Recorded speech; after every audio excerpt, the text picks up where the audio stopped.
소멸시효의 중단, 그리고 정지가 있습니다. 이 중단은 이런 겁니다. 보세요. 소멸시효가 스타트 됐습니다. 쭉 가요.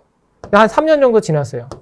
3년 정도 지난 시점에 과세관청이 멍 때리고 있다가 아이고 돈 받을 거 있지? 라고 하면서 납부 고지를 했습니다. 고지서를 받았다고 말입니다. 그러면 소멸시효는 어떻게 되느냐? 3년 동안 지났잖아요. 없던 일이 되는 거예요. 징수권을 행사했잖아요. 그쵸?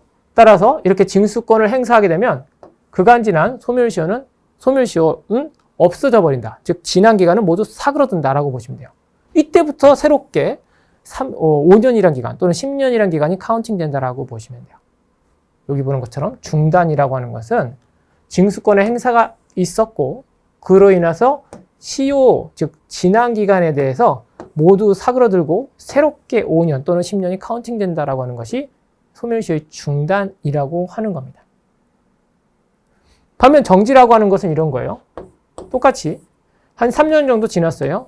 이 시점에 여기 나와 있는 것처럼 뭐 유예 기간이라든가 연부 연납 기간이라든가 분납 기간이라든가 또는 연장 소송이 진행 중이다 또는 6개월 이상 국외 체류를 한다 이러한 사건이 터지게 되면 잠시 시간의 경과라고 해야 되나요? 소멸시효의 진행 이게 잠시 멈춥니다. 잠시 멈췄다가 해당 사유가 이제 끝나게 되면 플러스로 즉 3년이 없어지는 게 아니라 여기 플러스로 소멸시효가 진행된다라고 보시면 돼요. 따라서 3년이 지났고 그리고 다음과 같은 사유가 지난 다음에 예를 들어서 2년이 또 경과됐다라고 한다면 두 개 합쳐서 5년이 돼버렸잖아요. 그렇죠? 금액이 크지 않은 한 소멸시효가 완성된 것으로 보고 이제 납세 의무는 소멸되는 것이다 라고 보시면 돼요.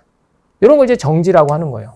즉 중단이라고 하는 것은 해당 사유, 즉 징수권의 행사가 있다라고 한다면 그간 지난 기간이 모두 없었던 일이 되고 새롭게 진행되는 것을 말하는 것이고 정지라고 하는 것은 진행되는 것이 살짝 멈췄다가 해당 사유가 없어지게 되면 다시 이어서 쭉쭉쭉 진행되는 것을 말하는 것이다.